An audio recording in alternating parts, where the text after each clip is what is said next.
زکوٰۃ حقیقت میں ہے کیا، اس کو سمجھ لیجئے۔ زکوٰۃ کے اعتبار سے بھی شریعت اسلامی کی روح سے مال جو ہے وہ دو قسم کا ہے۔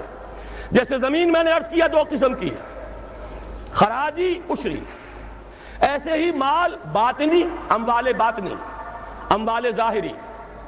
کسی شخص نے گھر میں کچھ پیسہ رکھا ہوا پس انداز کر کے، یہ اموال باطنی ہے۔ کسی نے زیور رکھا ہوا ہے، چلیے سونے کی ڈلی رکھ لی ہے کسی نے، کسی برے وقت کے لیے، پتہ نہیں نوٹ جو ہیں وہ تو دھیلے کے رہ جائیں، جیسے کویتی دینار ہو گیا تھا، کہیں ایسی آفت نہ آ جائے کوئی تھوڑا سا سونا لے کر رکھ لو۔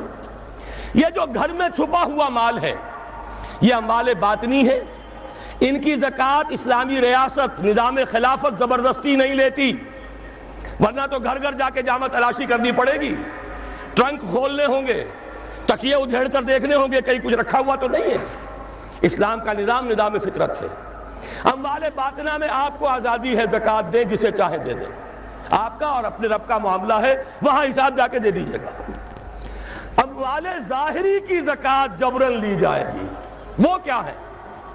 یہ مال ہے جو دکانوں میں ہے، اموال تجارت، یہ فیکٹریاں ہیں جن میں فنش پروڈکٹ بھی ہے، خام مال بھی ہے، یہ بھیڑ بکریوں کے گلے ہیں، ہزار ہزار بھیڑیں اور ہزار ہزار بکریاں، اونٹوں کی قطاریں، یہ ہے جو ظاہر مال ہے، سامنے ہے، کہاں چھپا کر لے جائیں گے؟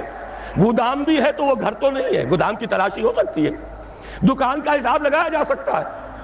فیکٹری کے اندر اس کی زمین، اس کی مشین، اس کے ٹولز ایگزمپٹ، اس پر زکوٰۃ نہیں ہے۔ لیکن جو بھی مال ہے اس میں وہ دو شکلوں میں ہوگا، یا خام مال ہے، کپڑا بنانے کا کارخانہ ہے تو دھاگا پڑا ہے اتنے کروڑ کا، تیار کپڑا ہے اتنے کروڑ کا، اس کا 2.5% دے دیجئے۔ مال ہے 5 لاکھ کا، دکان کے اندر 2.5% دے دیجئے، اموال ظاہر ہے۔ اور اس میں اس سے کوئی غرض نہیں کہ سال بھر میں آپ نے کچھ کمایا کہ گوایا، جب تک آپ نصاب کی حد سے اوپر ہیں، چاہے آپ کا اس سال میں آدھا مال گیا، 10 لاکھ کی مالیت تھی، اب آپ 5 لاکھ کے ہیں، لیکن 5 لاکھ پر بھی آپ کو 2.5% دینا ہے، چاہے کمایا ہو چاہے گوایا ہو۔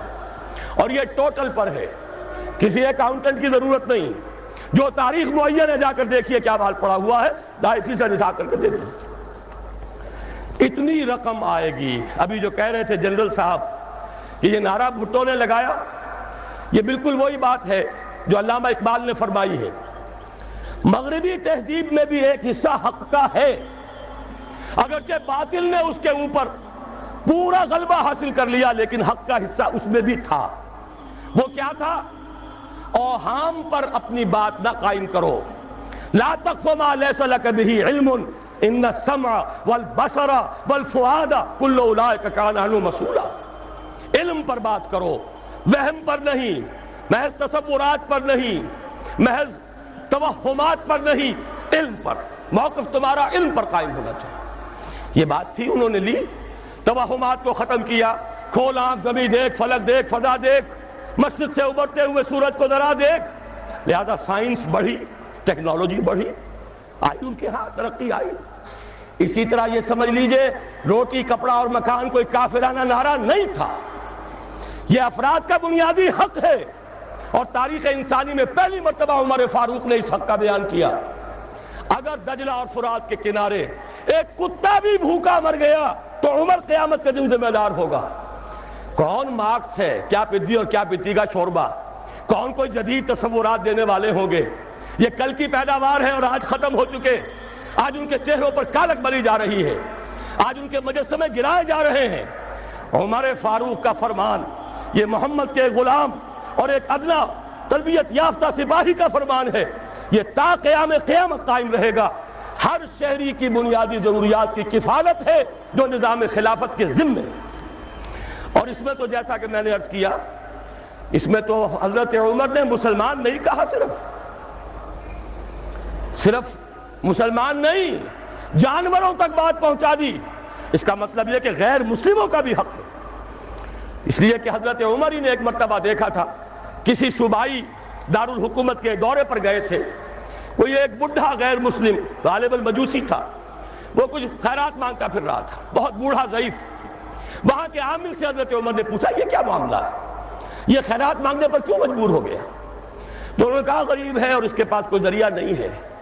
فرمایا یہ بڑا ظلم ہے کہ جب یہ جوان تھا، کماتا تھا، ہم اسے جزیہ لیتے تھے، اور آج اگر یہ بوڑھا ہو گیا ہے اور اس کا کوئی والی وارث نہیں ہے تو ہم نے اسے سڑکوں کے اوپر بھیک مانگنے کے لیے چھوڑ دیا، اس کا بھی وظیفہ مقرر ہو جائے گا۔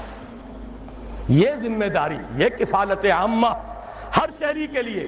اور یہ جان لیجئے تجارت میں اور صنعت میں یہ سارا فساد جو اس وقت ہے وہ اس وجہ سے ہے کہ عام آدمی، عام کسان، عام مزدور مجبور ہے کہ سرمایہ دار اور جاگیردار کی ٹرمز پر کام کرے۔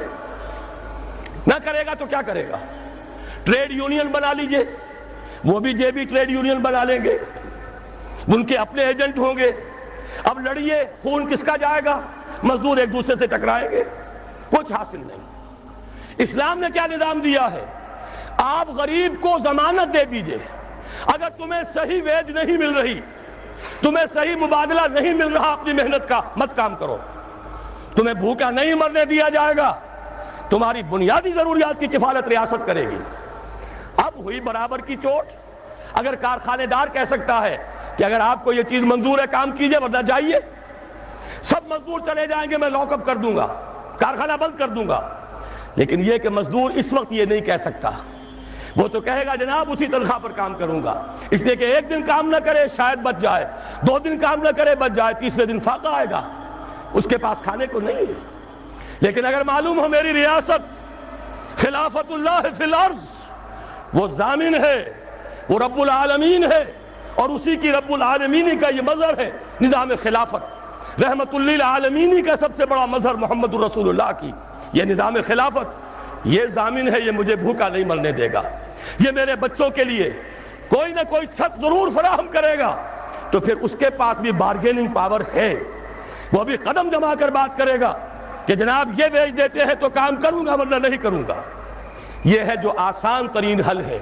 باقی یہ کہ جبر کیا تھا روس نے، اس کا حشر دیکھ لیا، اور سرمایہ دارانہ نظام اس وقت تو بڑا خوش ہے، اس کے ڈنکے بج رہے ہیں، اس کی فتح ہو گئی، سب سے بڑا دشمن سرنگوں ہے، وہ تو سجدہ کیے ہوئے ہے۔ لیکن یہ کہ واقعہ یہ ہے سرمایہ دارانہ نظام کے اندر جو کنٹرڈکشنز ہیں، جو تضادات ہیں، اب وہ ظاہر ہوں گے۔ جب باہر مقابلہ تھا، اندر کی لڑائی ختم تھی، اب اندر سے فساد ابھرے گا، اندر سے ایکسپلوژن ہوں گے۔ یہ غیر فطری نظام، یہ غیر انسانی نظام، یہ غیر معقول نظام ختم ہو کر رہے گا۔ کاش کہ اس کی جگہ صحیح، معتدل، متوازن، عادلانہ نظام خلافت، اس کا کوئی نمونہ ہم دنیا کے سامنے پیش کر دیں۔ اس وقت پوری دنیا کی طرف ہماری ذمہ داری ہے، ساری نوع انسانی کے ہم مقروض ہیں کہ ہمارے پاس ہدایت ہے، لیکن ہم اس پر خزانے کا سانپ بن کر بیٹھے ہوئے ہیں، نہ خود عمل کرتے ہیں نہ دوسروں کے سامنے نمونہ پیش کرتے ہیں۔ یہ خلافت کی تحریک اسی لیے ہے، یہ سارے نظام کو بدلنا پیش نظر ہے۔